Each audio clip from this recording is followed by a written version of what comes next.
Saudara KPK menahan Sekjen PDI Perjuangan Hasto Kristianto dalam kasus perintangan penyidikan di kasus Harun Masiku. Kuasa hukum Hasto mengajukan penangguhan penahanan. Dan saudara, terkait penahanan Sekjen PDI Perjuangan ini, KPK resmi menahan Sekjen PDI Perjuangan Hasto Kristianto. Hasto ditetapkan sebagai tersangka dugaan suap dan perintangan penyidikan di kasus Harun Masiku.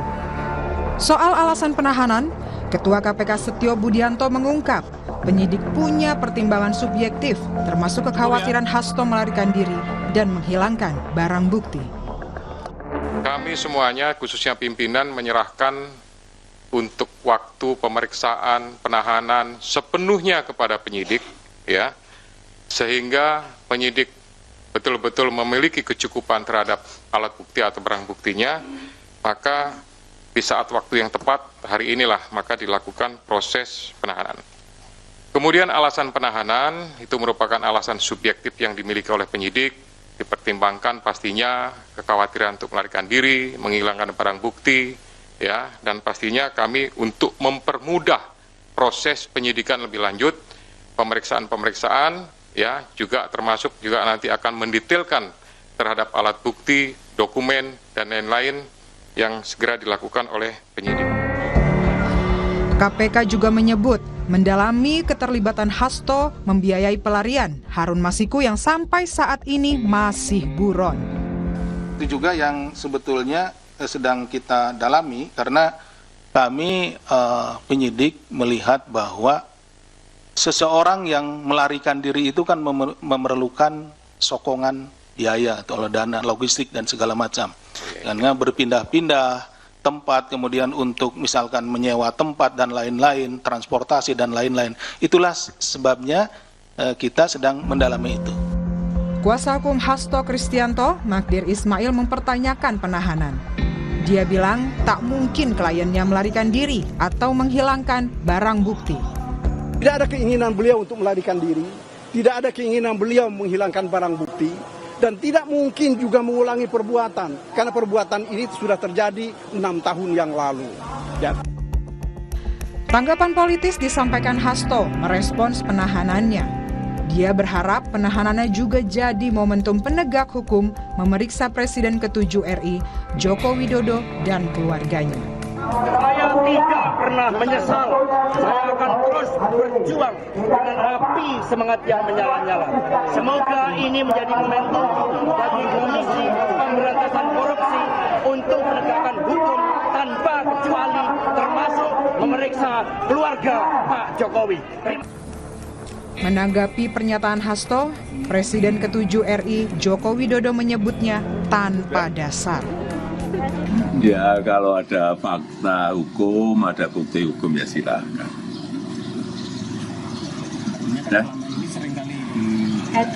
Ya, sudah seringan pernyataan seperti itu. Masa saya ulang-ulang terus. Ya, kalau ada bukti hukum, ada fakta hukum, ya silakan.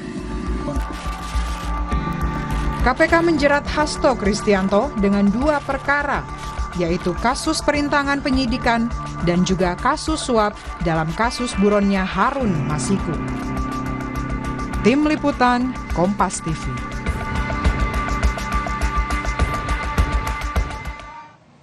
terkait penahanan Sekjen PDI Perjuangan Hasto Kristianto oleh KPK. Kita bahas malam ini bersama kuasa hukum Hasto Kristianto, Magdir Ismail, dan mantan penyidik KPK Yudi Purnomo. Selamat malam Bapak-Bapak. Malam Mas, malam Pak Magdir. Baik. Selamat malam. Saya ke Pak Magdir dulu. Pak Magdir, Mas Hasto kan ajukan penangguhan penahanan katanya. Alasannya apa sih Pak Magdir?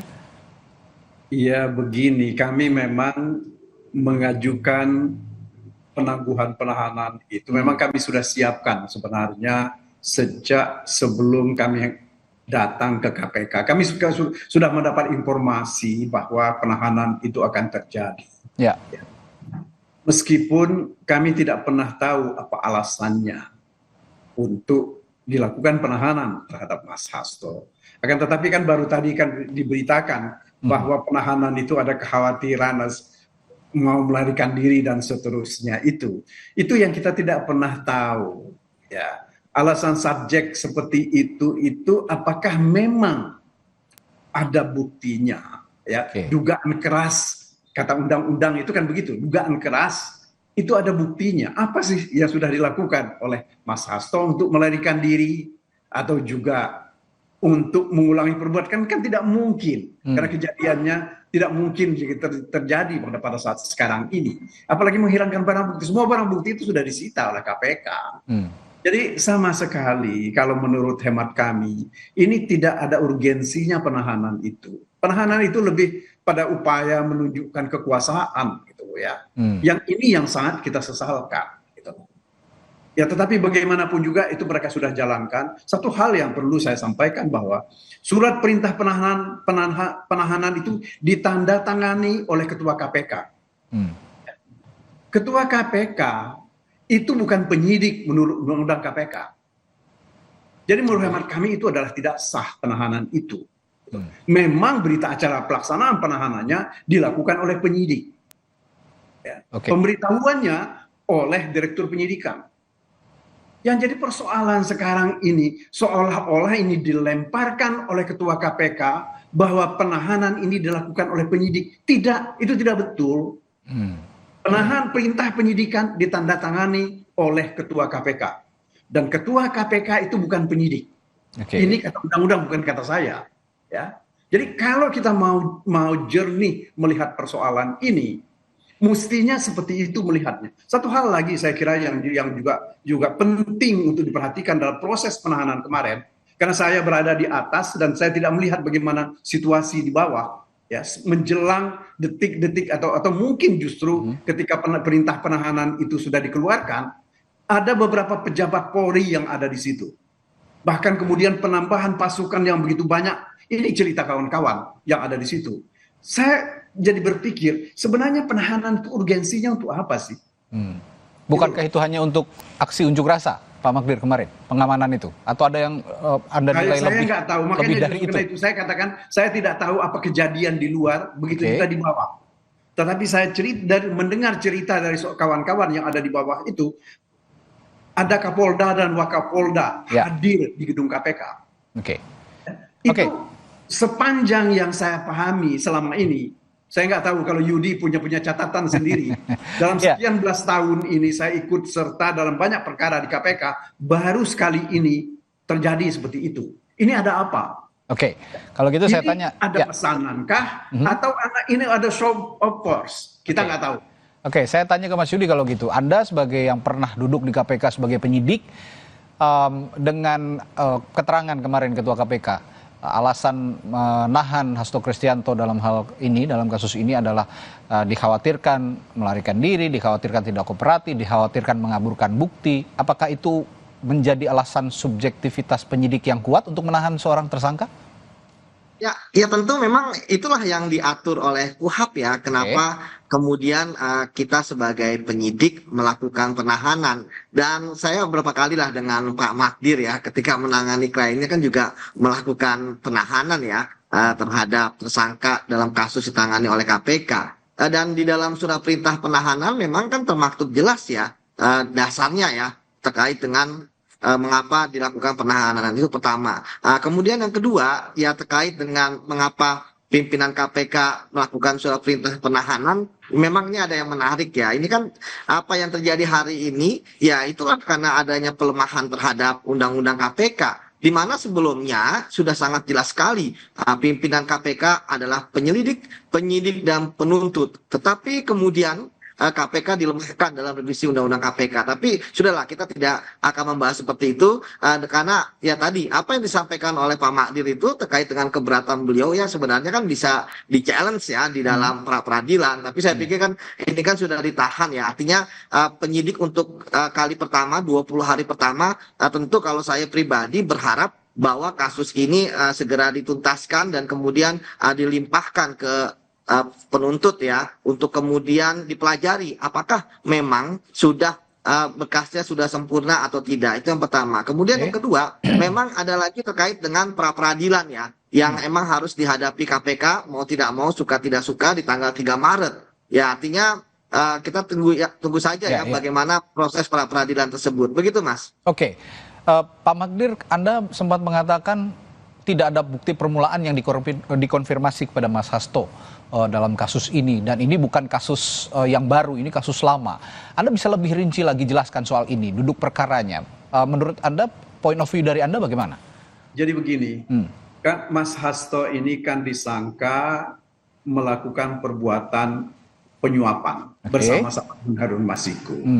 Ya, tidak ada bukti permulaan apa perannya Mas Hasto ini dalam penyuapan bersama-sama Harun Masiku itu. Karena bagaimanapun juga sudah ada dua putusan perkara yang sudah inkrah, ya, yang tidak menyebut soal penyuapan ini ada perannya Mas Hasto di situ. Ya, dan saya kira ini sesuatu yang tidak mungkin kita katakan bahwa putusan itu mengada-ada. Karena itu dilakukan satu proses pemeriksaan yang cukup panjang. Bahkan ini sampai pada putusan Mahkamah Agung. Itu yang pertama. Kemudian yang kedua, yang kami persoalkan juga adalah mengenai bukti permulaan apa yang dikatakan menghalang-halangi penyidikan. Ya kan? Nah, ini tidak pernah ditunjukkan. Hanya ditanya oleh penyidik misalnya, apakah Anda kenal si A? Pernah komunikasi dengan WA? Mungkin ada keterangan saksi, pertanyaan itu bagaimana? Mungkin ada keterangan saksi yang mengatakan hal itu sehingga KPK menjadikan saksi itu menjadi kesaksian itu jadi salah satu barang bukti. Saya kira begini, kalau itu hanya keterangan seorang saksi, ya tanpa ada alat buktinya, itu kan tidak ada gunanya. Kesaksian seorang saksi bukan kesaksian. Ini kan hukum kita mengatakan seperti itu. Ya, karena bagaimanapun juga ini kan adalah merupakan hak dari orang yang disangka untuk membela dirinya. Ya. Ketika dia disangka melakukan perbuatan menghalang-halangi penyidikan, mestinya ya bukti permulaan untuk menghalang-halangi penyidikan itu ditunjukkan. Ini loh bukti permulaannya, Anda menghalang-halangi penyidikan. Sehingga ini tidak menimbulkan ya kontroversi seperti sekarang ini, gitu loh. Bung Yudi. Kemarin Ketua KPK bilang Hasto ini diduga meminta Harun Masiku merendam handphone dan segera melarikan diri pada saat itu. Lalu Ketua KPK juga bilang Hasto Kristianto mengumpulkan beberapa orang terkait kasus Harun Masiku ini untuk tidak memberikan keterangan sebenarnya saat diperiksa KPK pada saat kasus Harun Masiku dan mantan komisioner KPU Wahyu Setiawan bergulir. Nah, tadi juga saya tanyakan ke Pak Magdir. Ini mungkin keterangan saksi, tapi kalau tidak ada bukti, kalau kata Pak Magdir, ya tidak bisa dianggap juga ini keterangan saksi yang sah begitu. Anda punya perspektif soal ini, bagaimana seorang penyidik memeriksa tanpa belum ada bukti menurut Pak Magdir tadi? Bagaimana Bung Yudi?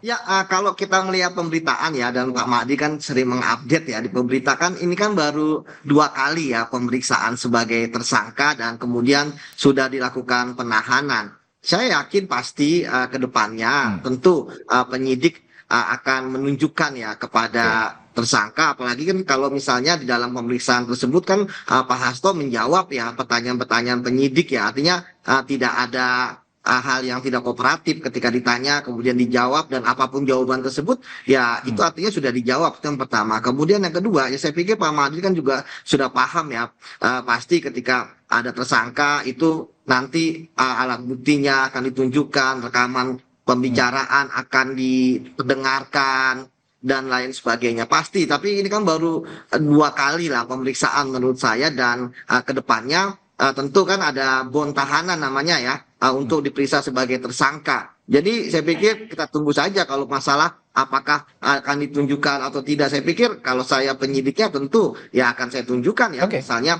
ada rekaman atau pembicaraan dan lain sebagainya. Termasuk juga saya akan meminta keterangan ahli suara seperti itu. Jadi ya memang kalau masih di 2 pemeriksaan awal ini, pertama sebelumnya dan yang kemarin ditahan, saya pikir masih agak prematur gitu ya untuk melihat apakah penyidik sudah komprehensif gitu kan untuk menanyakan kepada Pak Hasto. Dan di situ kan Pak Mahdi juga mendampingi ya, seperti itu.